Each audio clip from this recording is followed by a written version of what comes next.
Amuga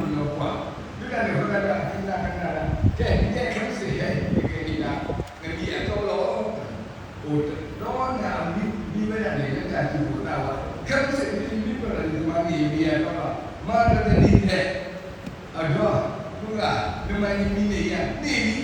demi dia, pandu dia.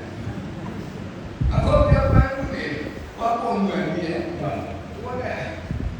Pandu lagi, demi dia pandu dia. Awak tidak jangan kita puasa sahur. Loe berkuda di kolam ini pandu lah. Dia wego penyu itu dah, tangan penyu dah. Kalau penyu ada ini di rumah ini,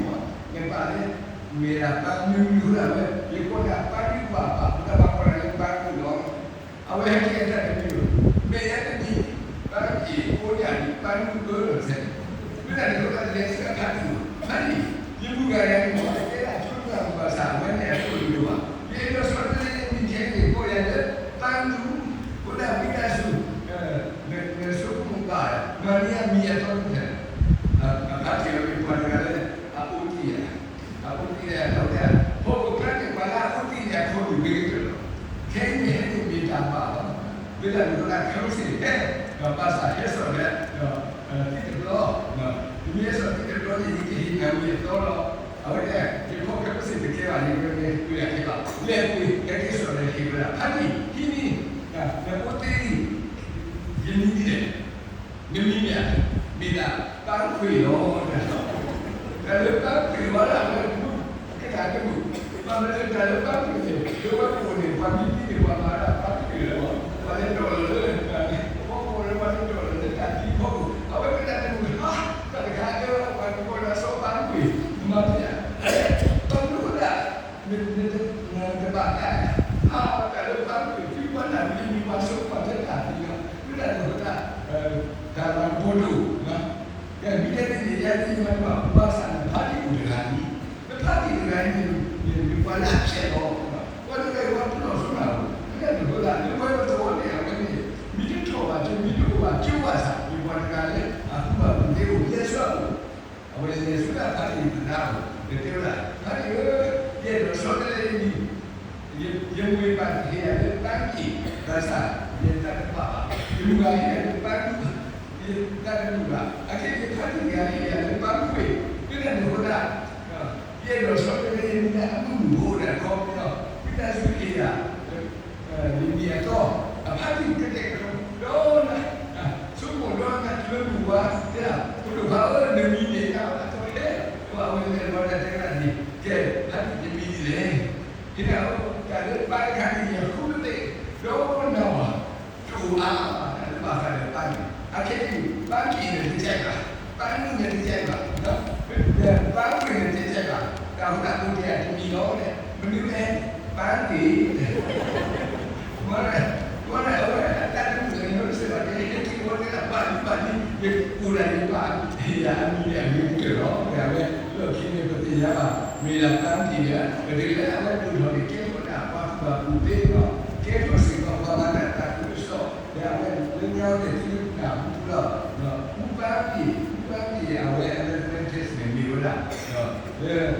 tipo waktu dulu kami tak boleh lupa kita dulu tak ada memilih jawab kan lupa dia bukan pas lupa punya kemudian Ibrahim pada dia kita satu ni ada satu ni di mana buat yang kuat satu ni aku kena jadi itu melakukan apa miuran biasa sudah kita bergerak di kita mau ke dalam terbuat berubah ikan kami dekat teninya kita hidup tiba ikan dia tidak dan kini dunia dia dia hebat dalam poli dalam poli kita baca berkait dia kita baca apa itu lebih sudah dan berada sini paling sudah kita baca berkait dia jadi wajah boleh kuda ketika kuda apa berbaku ini dia kuda tahu tahu ini kuda ini pada itu kalau kita paham ini yang kita berbaku ya boleh juga pokoknya dia kuda tahu awak nak kerja lalu cerita kuda lah maknanya dia kuda dia bambu aja pasal bambu aja pasal dia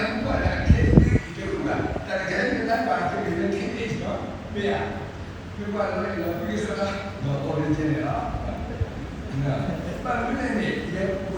cavolo pure la niente a cosa ti vedi noi parliamo di Dio là a me che tra le quindi è l'ultima a me mi viene tra molto che è qua andiamo avanti quindi no non la immagino va bene gli trappa a me all'inizio stai qua ok cosa ma lui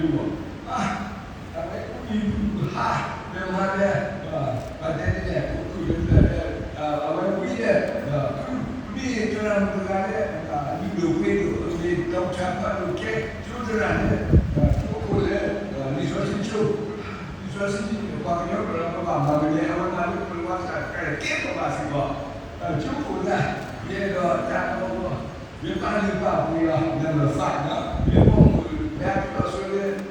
ajar, dia buat macam kalau uniform kan, dia paling popular dalam fakta. Dia orang dia kaki, kalau dia ni mesti dia kalau kita dah malu dah dia pelajari, dia pun itu, dia pelajari. Dia nongi lagi, awak kan ni, bila transit pura, awak pasal dia tahu. Bahasa awal mungkin ini tu, dan kita kalau sudah cisia, awal saya kira kalau dia kalau dia tu dia kalau dia tu awal dia apa, kasih dia, dia awal tu dia tahu mak kita apa dia paspor kalau dia awal apa saya nak lupa, awal kaya ini pada apa suruh dia benar. Kita berserah. Apa yang kita tunjukkan di mana cara kita dalam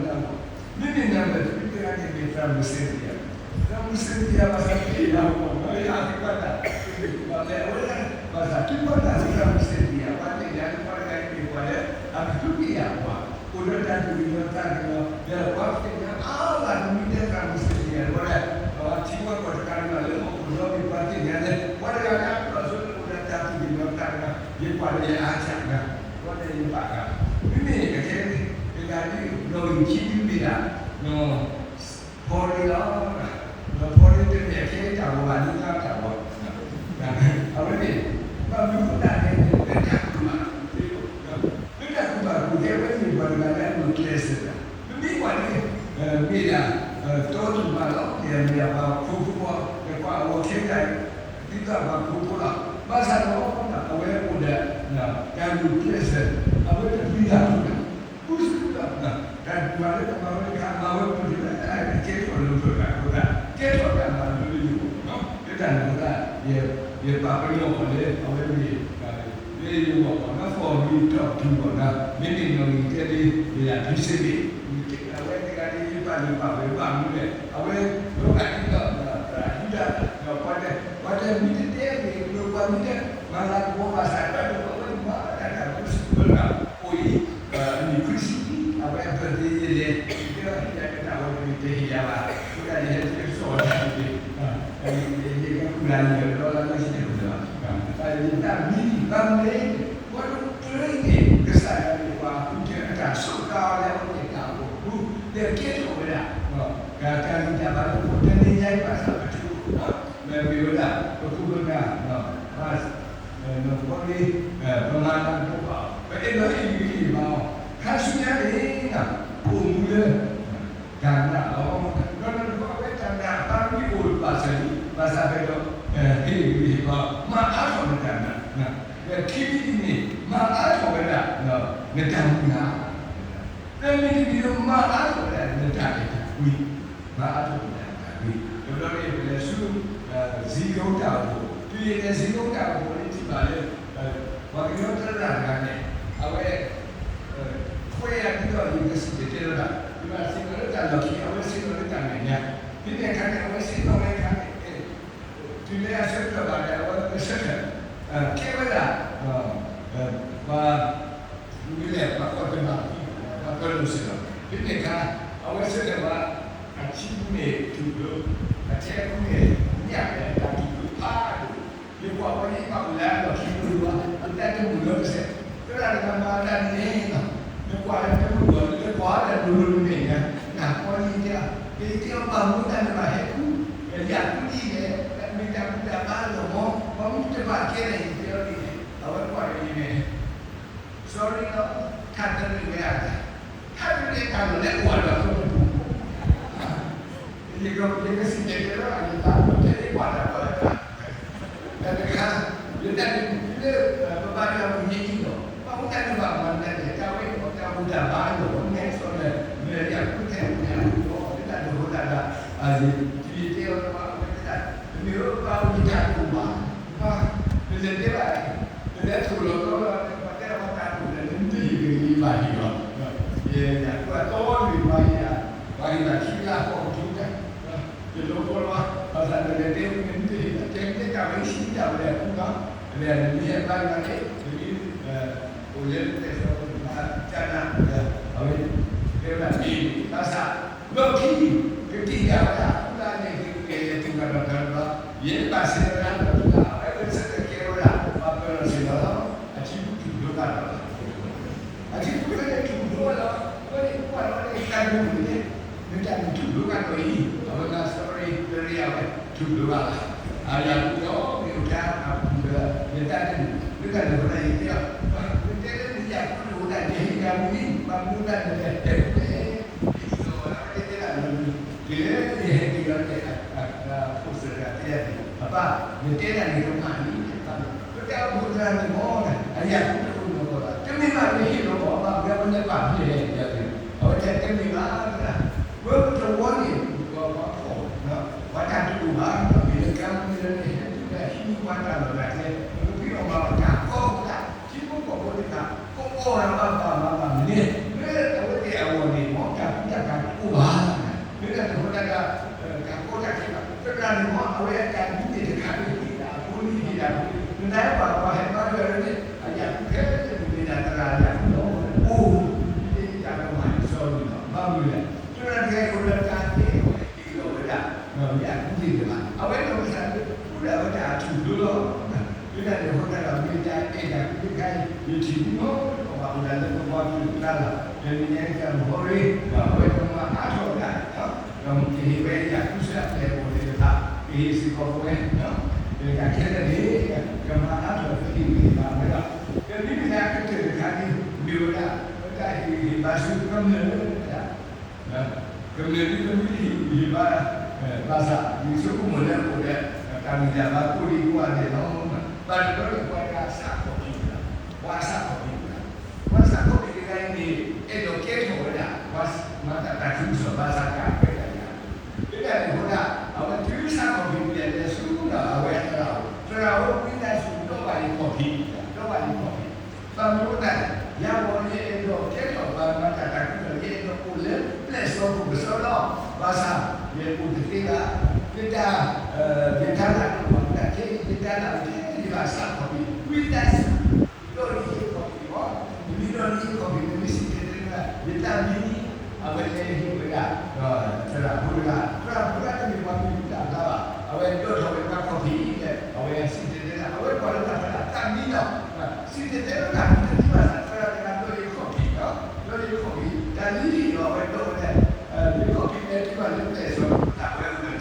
การที่น้องภาษาร้อนจุดเล็กยี่ห้อเราเนี่ยเอาไว้มีบรรยากาศสวยงามมากเรื่องที่เนี่ยเอาของที่ใครเจ้าโถไปได้การมีรู้จักนะเมื่อเราคนที่ได้มาประกอบบุญละมีได้มานั่งสุขละอาเทเอาของที่เนี่ยมีรู้จักเรื่องที่เนี่ยเจ้าโถได้ก็มีท่าถูโลเราได้มีเวลาเรียนที่ NIT ถึงที่หลังมาเชี่ยวชาญก็ได้กันมีวันการอันนี้ที่เวลาเนาะขอทูในที่โตเวลาเนาะในที่โตเวลากระดาษมาพุทธะว่าแล้วกระดาษก็สู้อยู่โลวลงเนาะกระดาษพุทธะมาวันที่ยังไม่มีดีกี่เนาะเอาไว้ในเรื่องที่บอกว่ามีการลาโมใจลาต่อสู้ละที่ได้ในพุทธะเป็นยังไงว่ากันเลยโอ้อะไรเป็นเราหิมะดิ้งSaat dulu ini berjual orang nak berpalu berjual, bagaimana berjual buat pasar berjual, okey, soal pasar, rumah soal pasar. Sebenarnya tu luar dah orang itu, itu foto pada, no ini pasar, tapi saat kopi dia lebih, yang berjual itu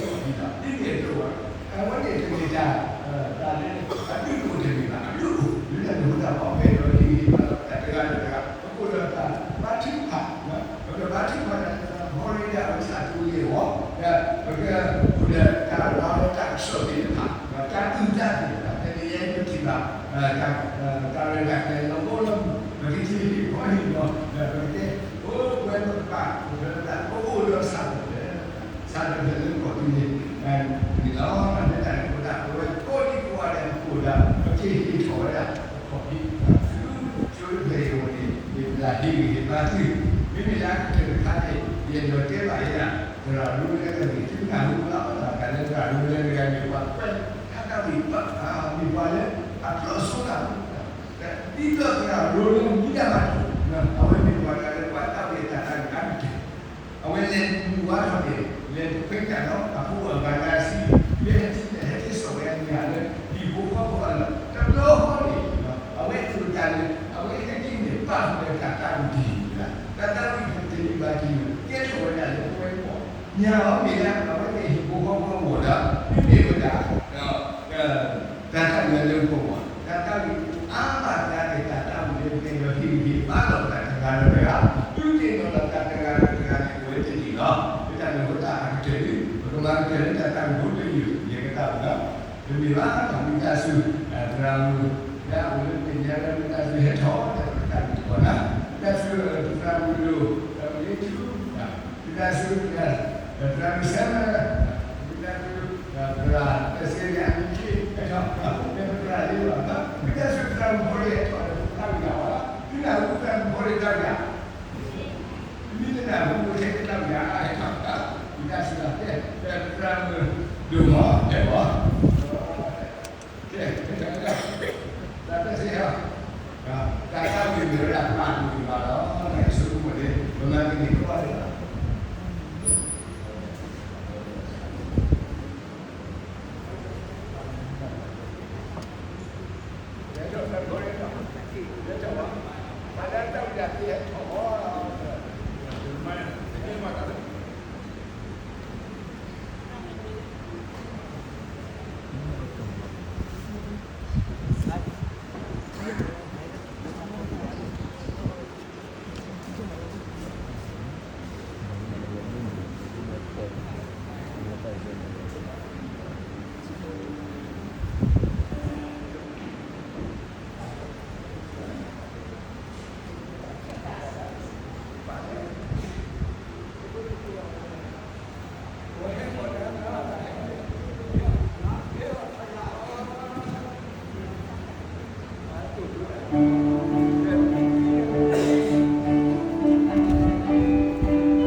ကျေးဇူးတင်ပါတယ်က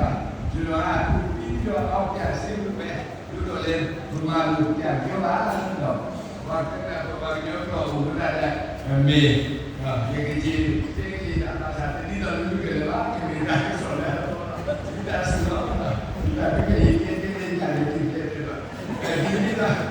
နည်းနည်းလေးမှာကျွန်တော်ကိုယ်ကြောက်ကြောက်ပြောပြချင်ဒီအပူကြောက်တာလည်းစာပြီးတယ်နော်စာပြီးဆိုတော့ဘာလို့ဖြစ်လဲနော်ဒီ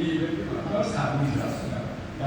ဒီစာပြီးရတရားပတ်ရှိကိုသိကျင်းနေခရီးဒါပေမဲ့ဒီကြတော့တရားပတ်ရှိကိုစိတ်ပေါ်လာဒီကသူ့လူဆိုလည်းစိတ်မှာအော်ငါတရားပတ်ရှိကိုလာချာဒီဒီတော့တရားပတ်ရှိကိုသွားတယ်အဲ့ဒီသွားတဲ့တော့ပြုချာပြီးတော့အော်လက်တာပြဘာဖြစ်လဲမိခါကပြရတာချိုးသိရှိခါရပြောက်လာတော့ဘယ်တော့ဒါလည်းပါတာပဲဘာရှိမှလာလို့ထိုင်တယ်အရှိမှလာထိုင်စားတယ်တရားရှိကိုအဲ့မှာပတ်လို့ရ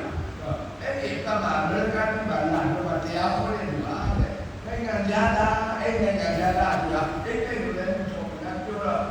အဲ့ဒီအောက်ကပြည်တရားမှလာလို့ပြောတယ်အားရကျူးစားပြောတာတန်တန်ကြပါအဲ့ဒီနိုင်ငံကြရောဘယ်မှာနေနာတယ်ဘူးပြီးတော့ပြန်တယ်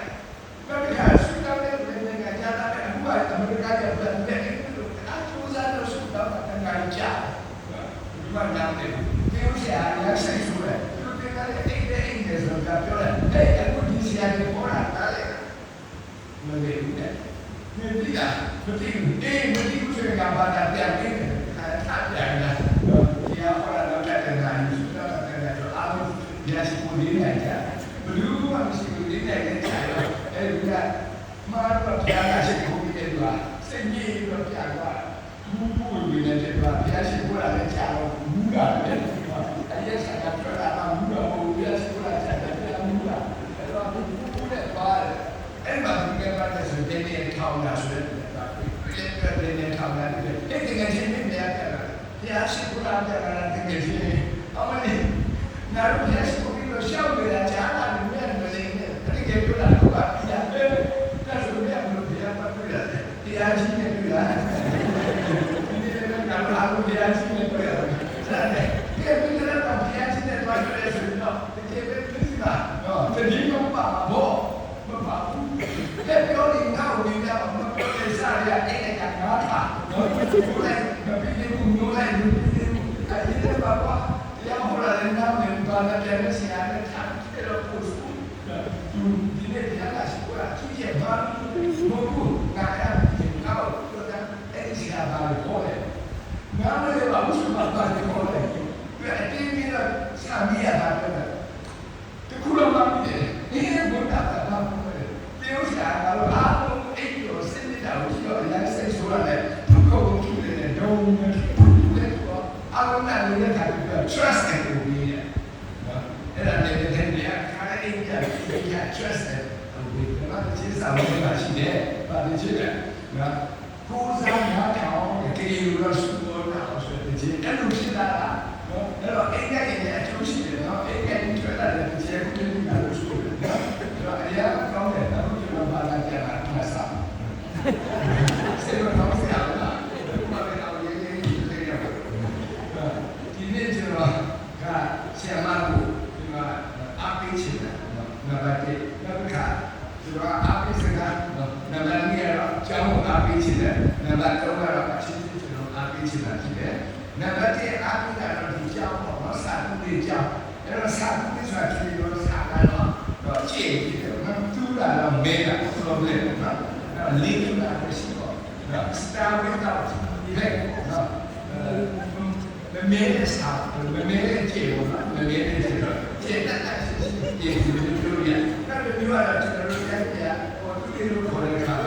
ဒီကျွန်တော်တို့ကြိုက်နေတာရှိတဲ့အဲ့ဒါလုံးဒီသူကတော့ဘယ်လိုလဲကျွန်တော်လည်းဝယ်တယ်အဲ့တော့အဲ့ဒီနာမည်တိတ်ကောင်းတဲ့ဒီနာမည်လေးကိုတော့ချစ်ချူပြုပြီးတော့ထိမ့်သိမ့်ပါကျွန်တော်ဒီလိုအားပေးချင်တာဖြစ်တယ်နော်အဲ့ဒါနာမည်အရေးကြီးတယ်ကျွန်တော်တို့အင်တာနက်ကနေဆရာကြီးပန်းကြီးဆိုတာရှိတယ်သူကဝေးလာတဲ့ပြုတ်ပြ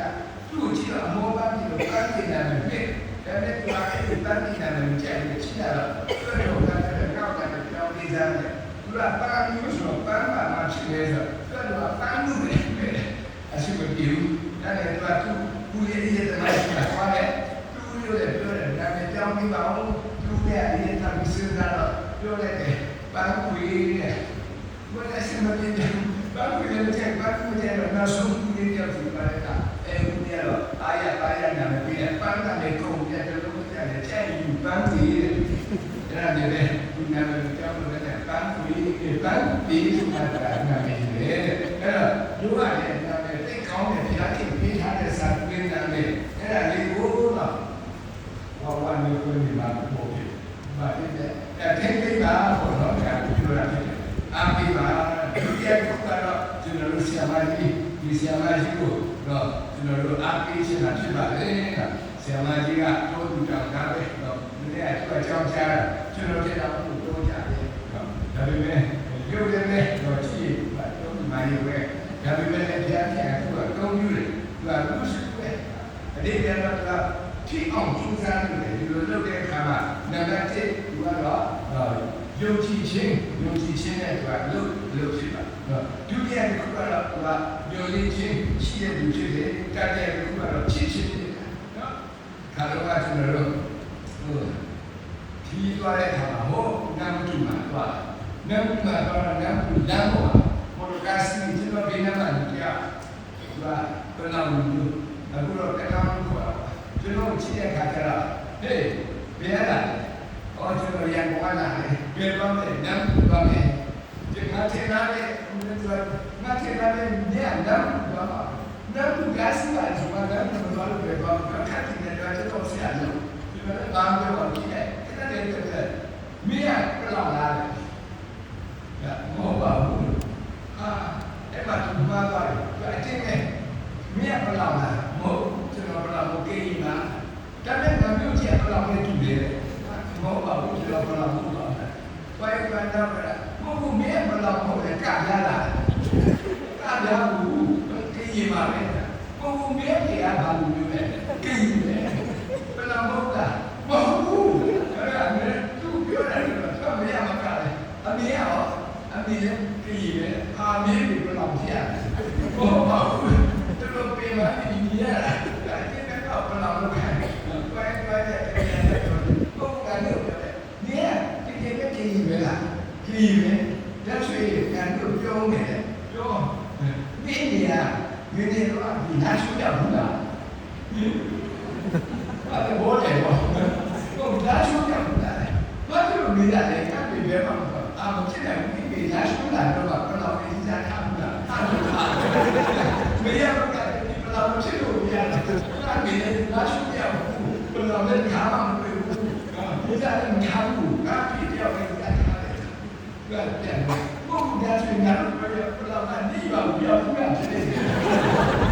ဘာသာနဲ့နားရှုရတော့နေရှာပြီးပါတော့မရလိုက်ပါအဲ့ဒါလည်းဒီအဲ့ဒါကလည်းဒီလိုတော့ပြန်တာဆက်တယ်ဆိုတော့အဲ့ဒီလိုချင်တာ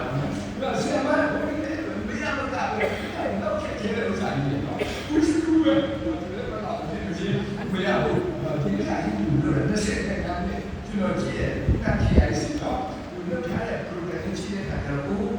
နော်တော်တော်နဲ့ခက်တဲ့ယောဂရတာမချားတဲ့သူ့ဘာဖို့ကောင်းတယ်နော်တွေ့တယ်တော့အဲ့ဒီပေါ်ရတော့သူရဲ့စီသူရဲ့သူရှိတယ်ဒီလိုလည်းအောင်ပြီးပါပဲတော့ပါပြီ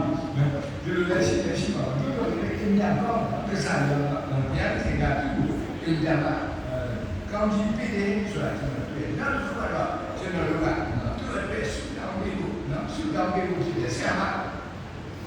တော့သူကဒီစာသူတွေဟာကျွန်တော်တို့အားလုံးနဲ့တက်ဆိုင်တဲ့နေရာဖြစ်တယ်နော်ကျွန်တော်တို့သူ့ကိုအားပေးစီချင်ရေလိုလေကျွန်တော်တို့ကသူ့ကိုအားပေးစီချင်ဘယ်မှာဒီစာသူတွေရတယ်ပို့တော့ကကြီးမားကျွန်တော်တို့တရားဗတ်တဲ့ဆူတောင်းပေးဆူတောင်းပေးလေဒါကိကျေးဇူးတော်နော်ဒီသူ့တွေကျွန်တော်တို့မဆာကြရအောင်ဆိုတာအားပေးရဖြစ်ဒါတော့ကျွန်တော်ကိစ္စမှနေတဲ့အခါအတင်းသားကြီးအောင်ရှိအတင်းလူပဲအတင်းလူရတော့စီးရဲပါအာလူကျော်ရောင်းဘူးဒီကျော်အာလူကျော်ရောင်းသူရောင်းတဲ့အခါကဒီနေ့ရောင်းမြတ်တာပြောင်းဝင်ပြန်ရောင်းစီးရဲတာမပြောနဲ့တော့အလူတွေလည်းပြေဖို့မလွယ်နဲ့သူ့စီကမဟုတ်ဘူးပြည့်ရတယ်အဲ့ဒီသူကသူ့ရဲ့ပြည်သားစုတဲ့အရာသူရတယ်သူလည်းအကျော်ပဲရောင်းရတဲ့အခါကအဆင်ပြေ မောင်လေးအဲ့လိုကြက်နေတာမျိုးရှိတယ်အဲ့တော့သူ့ကိုတွေ့တယ်တော့မှတွေ့တယ်အပါစတောင်းပြီးတော့ဒီတော့ပါတောင်းမယ်အဲ့လိုလည်းကျွန်တော်ကတောင်းလို့တောင်းအဲ့ကျွန်တော်အဲ့တောင်းပြောတော့တောင်းပြီးသူဆရာကြီးကျွန်တော်တို့တယ်တော့ဒီပါလေဒီခိုင်း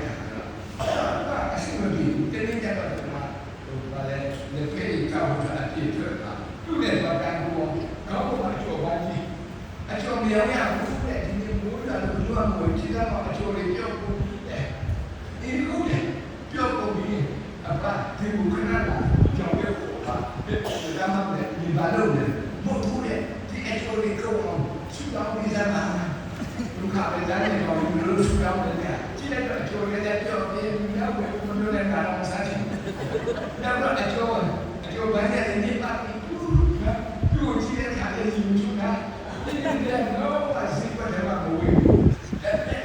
ဆူတောင်းပြီးသားမှာဒီမှာလည်းမိုးအစစ်စစ်တဲ့ကြဒီဆူတောင်းတဲ့ကကျွန်တော်ဆူတောင်းတဲ့တရားကြီးဒီအချို့နဲ့တော့နော်ဒီကတော့ဒီကမ္ဘာရဲ့အရင်ကတည်းကကောင်းတဲ့မိုးကြီးကမှပါချီပြီးတော့ဆက်ရဝယ်စားရအောင်ဟိုအလုပ်ရတယ်ဒါကြောင့်တရားကြီးဒီတော့အားရဆူတောင်းတာဘယ်လိုဖြစ်ပါစေတဲ့ဘာလို့ဒီလိုချပါကြည့်လိုက်တဲ့အခါကျတော့ပြတ်တယ်အပါလည်းဆူတောင်းတာရှိတာအဲ့မင်းကဘယ်လိုလဲစီတောင်းတယ်ပေါ့ငါဆူတောင်းအပါဆူတောင်းတာမိုးတော့ချောက်နေပြီအဲ့ဒါကဘာလို့တော့တယ်ဆူတောင်းပေးတာကပူဆူတာဒါချင်းလို့ဒီနေ့ပြန်လာနောက်တစ်နေ့နဲ့ဆိုတော့ဒီလိုစီလာတော့ဆယ်ဦးကိုအဲ့ဒီဒီတော့အော်လို့ဆို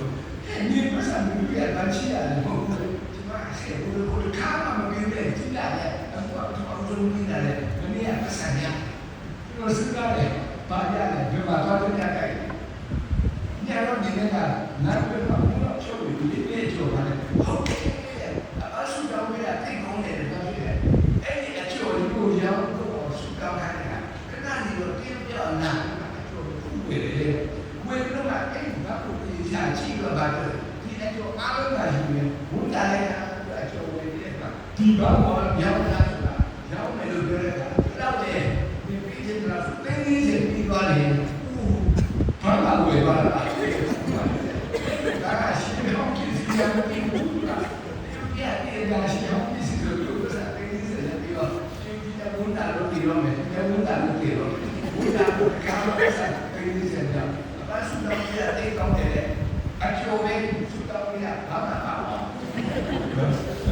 တရားနာဟောတယ်ဆိုတော့ဒီအောင်စုတော့ပြတဲ့ဒီကမှာလူပြောင်းဒီခါရဘုရားအပြောပြချင်တဲ့နေရာစုတော့ပြတဲ့စာအင်တာကအရေးကြီးတယ်လူစာတူလေးပြတဲ့လို့စုတော့ပြကြရအောင်ဘုရားဖိစေပြီးကောင်းကြီးပြအားပြတဲ့နေရာဖြစ်ပါလေနော်ဒီချေတော့ဘာလို့ကတော့ဘုရားတော်လို့ဆိုတော့အားလုံးစင်ကြတယ်ဘာလို့ကြောင့်စင်ကြတာစင်ကြတယ်တော့ဘာပဲနံပါတ်1ကတော့ကျွန်တော်တို့နာမည်ဥက္ကဋ္ဌတဲ့စာပြီးတော့နာမည်ဥက္ကဋ္ဌသင်တင်ကြရအောင်ဘုရားလူပါဘုရားကံဘုရားဒုတိယကတော့ဘုစကူလာဆရာမလေးဆက်တော့ဒီကြောင့်လို့ပို့ပြီးတော့ကြီးပွားပို့ပြီးတော့ကြောက်ပြီးကြရအောင်ဖြစ်ပါလေဆရာမကကျောင်းဆရာမဖြစ်တယ်ဒီချိန်မှာ nurse ပဲဖြစ်တယ်ကျွန်တော်ကြည့်တာသူကလေးကိုလာခဲ့တာဥညီတာကျွန်တော်တွေ့နောက်တစ်ခါဆက်ချက်တော့ minister ပဲအမှုလို့ဆောင်ပဲဖြစ်တယ်နော်ဒါကြောင့်လို့ကျွန်တော်သူ့ကိုမကတော့ပြည့်ပေါ်တယ်နည်းနည်းဒီကတော့ဆိုအားပေးစတာတော့ပါလေဆိုကျွန်တော်တို့ကဟိုဘာလဲထုံးမှာတကယ်ချင်းကြောက်ရှိတယ်ပါဠိလို့ပြောတယ်ဆိုတာသူကပြောတဲ့စာတကယ်ကဒီစားနဲ့တိတ်လာပထမတော့သူကဒီစားခါရဲမက်စမကဒီစားခါရဲအဲ့မက်စမကိုဒီစားခါမက်စမကိုပြရတယ်ပြပေါင်းနေတဲ့အဖြာတိုင်းချီတော့ဒီကောင်းရအကြမ်းမအောင်ဒီစစ်တောက်ရတာပြောတယ်တိတ်စိတ်ကြီးတယ်ဒီမိမနဲ့ဒီကတော့ကတော့